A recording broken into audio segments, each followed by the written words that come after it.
Hello everyone, how are you doing? This is MD Tech here with another quick tutorial. In today's tutorial, I'm going to show you guys a couple different ways on how to open up File Explorer on your Windows 11 computer. So this should be a pretty straightforward tutorial, and without further ado, let's go ahead and jump right into it.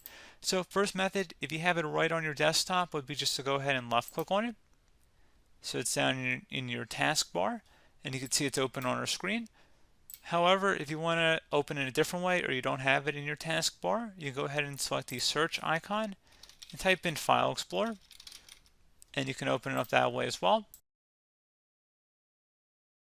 And if you close out of there, one final way to do it would be to right click on the Windows Start button and then select File Explorer from this list.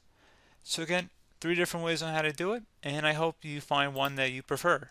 So pretty straightforward. Do hope I was able to help you out, and I do look forward to catching you all in the next tutorial. Goodbye.